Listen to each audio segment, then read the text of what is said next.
Hello friends, welcome to Indian study पर आपका स्वागत है। दोस्तों, आज की इस वीडियो में मैं आप लोगों के लिए हिंदी का टेस्ट लेकर के आया हूं, जो कि आपके आने वाले एग्जाम यूपीएसआई के लिए बहुत ही ज़्यादा इंपॉर्टेंट है। वीडियो को एंड तक जरूर देखिएगा, क्योंकि लास्ट में मैं आपसे क्वेश्चन भी पूछूंगा और उसका आंसर आपको कमेंट बॉक्स में बताना होगा। साथ ही साथ इस वीडियो की पीडीएफ डिस्क्रिप्शन में टेलीग्राम चैनल का लिंक दिया हुआ है, वहां से आप प्राप्त कर सकते हैं। तो चलिए दोस्तों, स्टार्ट करते हैं और देख लेते हैं पहला क्वेश्चन। किस वाक्य में प्रविशेषण नहीं है? पहले तो अब ये जानो कि प्रविशेषण होता क्या है।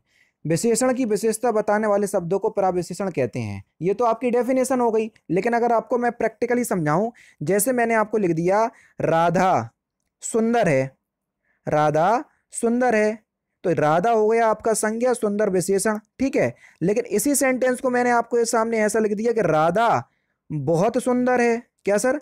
राधा बहुत सुंदर है, तो बहुत शब्द ने इसकी राधा की सुंदरता पे चार चांद लगा दिए। यानी कि ऐसे शब्द जो विशेषण की भी विशेषता बताते हैं उनको विशेषण कहते हैं। तो जो बहुत शब्द हो जाएगा ये प्रविशेषण हो जाएगा सर। यानी कि जो किसी भी संज्ञा और सर्वनाम में चार चांद लगा देते हैं उन्हीं को ही प्रविशेषण कहते हैं। ये आपका एक समझाने के लिए मैं आपको बता रहा हूँ, लेकिन जो विशेषण की विशेषता बताते हैं उनको प्रविशेषण कहते हैं। जैसे अब देख लो, मुझे तो थोड़ी सी भूख है, थोड़ी सी शब्द जो है वो आपका प्रविशेषण है। आजकल संतरे कुछ ज्यादा खट्टे हैं, कुछ जो है वो आपका प्रविशेषण हो जाएगा। अरे बहुत ही सुंदर फूल हैं, बहुत शब्द आपका क्या हो जाएगा? प्रविशेषण हो जाएगा। बच्चे समझदार हो गए, इस शब्द में कोई प्रविशेषण है ही नहीं है, तो चौथा ऑप्शन करेक्ट हो जाएगा सर। नेक्स्ट क्वेश्चन, विज्ञान और प्रौद्योगिकी के क्षेत्र में भारत की प्राचीन काल की फिल इन द ब्लैंक से लेकर इस शताब्दी के महान सफलताओं की एक लंबी और फिल इन द ब्लैंक्स परंपरा रही है। फिल इन द ब्लैंक्स के स्थान पर सूटेबल आपको वर्ड बताना है। विज्ञान और प्रौद्योगिकी के क्षेत्र में भारत की प्राचीन काल के उपलब्धियों या प्राचीन काल की उपलब्धियों से लेकर इस शताब्दी के महान सफलताओं की एक लंबी अनूठी परंपरा रही है। चौथा ऑप्शन यहाँ पर आपका बिल्कुल करेक्ट हो जाएगा। सुप्त का आपको ब्लूम शब्द बताना है कि सुप्त का ब्लूम शब्द क्या होगा। तो सुप्त का ब्लूम शब्द हो जाएगा जागृत। क्या होगा सर? जागृत। चौथा ऑप्शन करेक्ट। झूठा सच के लेखक कौन है? झूठा सच के लेखक कौन है? तो झूठा सच के लेखक हैं यशपाल। पहला ऑप्शन करेक्ट। मुक्तिबोध के लिए जैनेन्द्र कुमार को किस पुरस्कार के लिए सम्मानित किया गया? जल्दी बताओ। मुक्तिबोध के लिए जैनेन्द्र कुमार को साहित्य अकादमी पुरस्कार से सम्मानित किया गया था। चौथा ऑप्शन यहाँ पर आपका बिल्कुल करेक्ट। कब किया गया था? 1966 में। 1966 में। सियार का गुण भाव फिल इन द ब्लैंक्स और फिल इन द ब्लैंक्स है। तो सियार का गुण भाव धूर्तता और चालाकी है। दूसरा ऑप्शन बिल्कुल करेक्ट। थोता चने बाजे घना मुहावरे का सही अर्थ क्या है? जल्दी बताओ। थोता चने बाजे घना, इस मुहावरे का सही अर्थ क्या है? तो आपका सही आंसर हो जाएगा दिखावा बहुत करना परंतु सार ना होना। पहला option correct. Next question start करने से पहले मैं आपको बता दूं, दोस्तों मैं डेली बेसिस पे अनअकैडमी पर फ्री स्पेशल क्लास लेता हूं और रोज मैं आप लोगों को जो क्लास ले रहा हूं टॉपिक वाइज कंप्लीट आपको टॉपिक करवा रहा हूं। आप लोगों को ऐसा लग रहा होगा कि फ्री स्पेशल क्लास है, पता नहीं कैसा पढ़ा रहा हूं मैं आपसे इतना कह रहा हूं कि आप केवल एक बार मेरी क्लास में आकर के देखो। अगर आपको पसंद ना आए ना क्लास, या जो टॉपिक मैं आपको समझा रहा हूं वो समझ में ना आए, तो आप क्लास को डिसलाइक करना, रेटिंग भी बहुत खतरनाक तरीके से बेकार सी देना और चले आना, मुझे कोई आपत्ति नहीं होगी। लेकिन आप लोगों के हित में यूपीएसआई के सिलेबस को ध्यान में रखते हुए पूरा सिलेबस हिंदी का मैं कंप्लीट करवा रहा हूं, तो एक बार जरूर से क्लास में आओ मेरे कहने से। क्लास तक कैसे पहुंचना है डिस्क्रिप्शन में लिंक दिया हुआ है। फिर भी कोई दिक्कत हो रही तो मैं आपको पूरा ट्यूटोरियल बता दे रहा हूं। आप लोगों को सबसे ज़्यादा दिक्कत हो रही है मेरी स्पेशल क्लास लेने पे, जो रोज़ सुबह 11 बजे चलती है। आप जैसे ही अनअकैडमी पर अपना अकाउंट बनाएंगे तो आपके सामने ये विंडो खुल करके आएगी, तो आपको UP triple S C search करना है। यूपी ट्रिपल एस सी या स्टेट पीसीएस में आपको ये यूपी ट्रिपल एस सी देखने को मिल जाएगा। तो हमने ये देखो, ये मिल गया यूपी ट्रिपल एस सी, तो हमने इसको सिलेक्ट किया। सिलेक्ट करने के बाद हमने हिंदी को जो है वो सिलेक्ट कर लिया, हमको हिंदी मीडियम से पढ़ना है। आगे की जो आपकी प्रोसेसिंग है वो यहाँ पर हो जाएगी और आपको यहाँ पर यूपी ट्रिपल एस सी लिख करके आ जाएगा। देखो ये लिख करके आ गया यूपी ट्रिपल एस सी।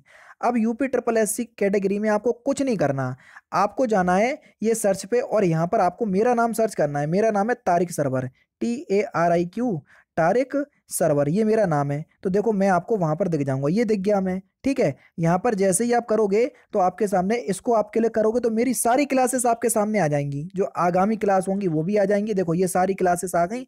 अभी हाल ही में क्लास लेकर के हटा हूँ 37 मिनट पहले। तो आपको मेरी क्लास देखना है, सपोज करो यही वाली क्लास देखना है, तो मैंने क्लिक किया। तो अब क्या करना पड़ेगा सर? आपको क्लास अनलॉक करना पड़ेगी। जैसे ही मैंने आपको क्लास में किया तो अनलॉक कोड आपको मांगा है, तो अनलॉक कोड है आपका इंडियन स्टडी, जो कि हमारे चैनल का नाम है इंडियन स्टडी, कहीं भी कोई भी स्पेस नहीं है ये है। और इसको हमने अनलॉक कर दिया। अब आपके सामने क्लास अनलॉक हो गई। आराम से आप क्लास का लुफ्त उठाइए और डेली बेसिस पे आपके पास नोटिफिकेशन भी पहुंच जाया करेगी। अब आपको समझ में अभी आ गया होगा सब कुछ, ठीक है। अब मिलते हैं, जैसे भी आपकी क्लास होगी आप उस तरीके से देख लीजिएगा जैसा कि मैंने आपको बताया है। नेक्स्ट क्वेश्चन है आपका, कौन सा विशेषण निश्चित संख्यावाचक विशेषण नहीं है? जल्दी बताओ। जिन शब्दों से निश्चितता का बोध होता है वही आपके निश्चित संख्यावाचक विशेषण में आएंगे। देखो, सैकड़ों लोग मर गए, पता नहीं कितने सैकड़े थे, 1 सैकड़े, 2 सैकड़े, 3 सैकड़े, तो नहीं पता, इसलिए दूसरा ऑप्शन करेक्ट।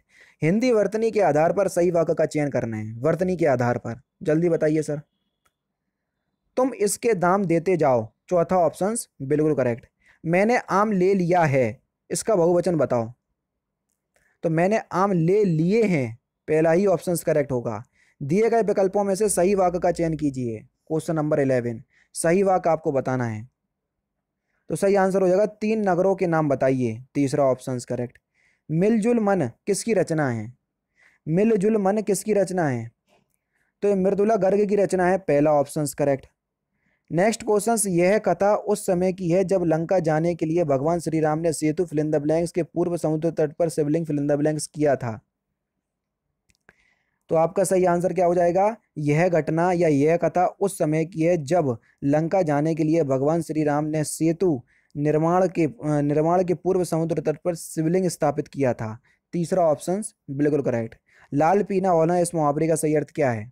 लाल पीला होना इस मुहावरे का सही अर्थ क्या है? तो सही आंसर हो जाएगा बहुत क्रोध करना, तीसरा ऑप्शन करेक्ट। बोध शब्द का समानार्थी शब्द क्या होगा? बोध शब्द का समानार्थी शब्द, तो बोध शब्द का समानार्थी शब्द हो जाएगा आपका अनुभूति, दूसरा ऑप्शन करेक्ट। विकल्पों में स्त्रीलिंग शब्द का चयन कीजिए, कौन सा शब्द स्त्रीलिंग शब्द है? जल्दी बताओ। अग्रजा, अग्रजा शब्द जो है वो एक स्त्रीलिंग शब्द है, चौथा ऑप्शन करेक्ट। निरंतर फिल इन द ब्लैंक्स करने से कामयाबी जरूर हासिल होती है, निरंतर प्रयास करने से कामयाबी जरूर हासिल होती है, पहला ऑप्शन करेक्ट। दिए गए विकल्पों में से शुद्ध शब्द पहचानिए, या शुद्ध वाक्य पहचानना है, शब्द नहीं। तो सही आंसर आपका क्या हो जाएगा? मोर के पंख सुंदर होते हैं, दूसरा ऑप्शन यहाँ पर आपका बिल्कुल करेक्ट है। जटिल का अर्थ बताइए कि जटिल का अर्थ क्या होता है? तो जटिल का अर्थ होता है पेचीदा। क्या होता है सर? पेचीदा, दूसरा ऑप्शन करेक्ट। काली घटा का घमंड कथा, कई बार करवा चुका हूँ ये एग्जाम्पल, किस अलंकार का है? तो यहाँ पर आपका यमक अलंकार होगा, बताने की जरूरत है नहीं है। जब एक शब्द की आवृत्ति एक या एक से अधिक बार आती है, दोनों ही जगह अर्थ जो है वो अलग अलग होता है, वहीं आपका यमक अलंकार होता है। जिंदगी नामा के लेखक कौन है? Important question. तो जिंदगी नामा के लेखक हैं आपके कृष्णा सोपती, पहला ही option correct. Next question, Brahma fill in the blanks Mahesh, ये तीनों फिल इन द ब्लैंक्स जगत का संचालन करती हैं। तो सही आंसर क्या हो जाएगा? ब्रह्मा, विष्णु, महेश, ये तीनों शक्तियां संचालन करती हैं जगत का, पहला ही ऑप्शन यहाँ पर आपका बिल्कुल करेक्ट हो जाएगा। पुष्कर का अर्थ क्या होता है? पुष्कर का अर्थ, तो पुष्कर का अर्थ होता है आपका सरोवर, यानी कि इस क्वेश्चन का दूसरा ऑप्शन बिल्कुल करेक्ट हो जाएगा। अध्यापकाएं, इस शब्द के लिए के वचन के आधार पर निम्नलिखित में से सही संधि विच्छेद कीजिए। तो आपका सही आंसर क्या हो जाएगा? अध्यापका प्लस ए, यानी कि दूसरा ऑप्शन बिल्कुल करेक्ट। नेक्स्ट क्वेश्चन, रेहन पर रघु या रेहन पर रघु, ठीक है, किस लेखक का उपन्यास है? तो ये किस लेखक का उपन्यास है? काशीनाथ सिंह, चौथा ऑप्शन करेक्ट। वह कार्य बहुत ढंग से करते हैं, वाक्य का काल पहचानिए, इस वाक्य में कौन सा काल है? तो सही आंसर हो जाएगा समान वर्तमान काल, दूसरा ऑप्शन करेक्ट। उपमा अलंकार में उप का अर्थ क्या होता है? तो उपमा अलंकार में उप का अर्थ होता है आपका समीप, क्या होता है सर? समीप, तीसरा ऑप्शन करेक्ट। मनुष्य जीवन में ब्रह्मचर्य, गृहस्थ, वानप्रस्थ के अलावा एक आश्रम और भी है, वह चौथा आश्रम कौन सा है? तो सही आंसर हो जाएगा आपका संन्यास, तीसरा ऑप्शन करेक्ट। लोक में प्रचलित उक्ति जिसका मूल अर्थ बना रहता है और स्वतंत्र रूप से उसका प्रयोग भी किया जाता है, दिए गए विकल्पों में से सही उक्ति का चयन कीजिए। तो उसको क्या कहते हैं? तो सही आंसर हो जाएगा आपका लोकोक्ति। देखा जाए तो लोकोक्ति की आपको डेफिनेशन दी थी, आपसे पूछा था ये किसकी डेफिनेशन है। दिए गए विकल्पों में से सही वाक्य का चयन कीजिए, कौन सा वाक्य जो है वो सही है? तो सही आंसर हो जाएगा परिवर्तन से ही विकास के चरण आगे बढ़ते हैं, तीसरा ऑप्शन बिल्कुल करेक्ट है। नेक्स्ट क्वेश्चन, पीपर पात सरस मंडोला में पीपर पात उपमा अलंकार का कौन सा अंग है? तो सही आंसर हो जाएगा आपका उपमान, चौथा ऑप्शन करेक्ट। पायो जी मैंने राम रतन धन पायो में कौन सा अलंकार है? तो यहाँ पर आपका रूपक अलंकार होगा, पहला ऑप्शन करेक्ट। गाढ़ा का विलोम शब्द क्या होगा? सिंपल है, आसानी से बता सकते। गाढ़ा का विलोम शब्द होगा पतला। निम्नलिखित में से पुल्लिंग शब्द का चयन कीजिए। पुल्लिंग शब्द कौन सा है? तेजस्वी। तेजस्वी शब्द जो है वो एक पुल्लिंग शब्द है, चौथा ऑप्शन करेक्ट। दिए गए विकल्पों में से सही वाक्य चुनिए, कौन सा वाक्य जो है वो सही है? तो आपका सही आंसर हो जाएगा मैंने आपको प्रणाम किया था, दूसरा ऑप्शन बिल्कुल करेक्ट है। किंची तत्सम का तद्भव रूप क्या होगा? किंची तत्सम का तद्भव रूप, तो आपका सही आंसर हो जाएगा कुछ, तीसरा option correct. Last question, Kafur होना इस मुहावरे का सही अर्थ क्या है? क्या सर, काफूर होना इस मुहावरे का सही अर्थ क्या है? तो इस क्वेश्चन का आंसर आप मुझे कमेंट बॉक्स में बताएंगे। तो दोस्तों ये थे आपके 40 हिंदी के इंपॉर्टेंट क्वेश्चंस जो कि मैंने आज की इस वीडियो में आपको कवर करवा दिए। आपके 40 में से कितने नंबर आए तो आप मुझे कमेंट बॉक्स में ज़रूर से बता दीजिएगा। तो दोस्तों फिलहाल की वीडियो में तो सिर्फ इतना ही। अगर आपको वीडियो पसंद आए तो प्लीज़ दोस्तों वीडियो को लाइक कीजिए, शेयर कीजिए और साथ ही साथ हमारे चैनल को सब्सक्राइब करना ना भूलें, क्योंकि मैं रोजाना इसी तरह की वीडियोज़ आप लोगों के लिए लाता रहता हूँ। नमस्कार दोस्तों, जय हिंद, जय भारत।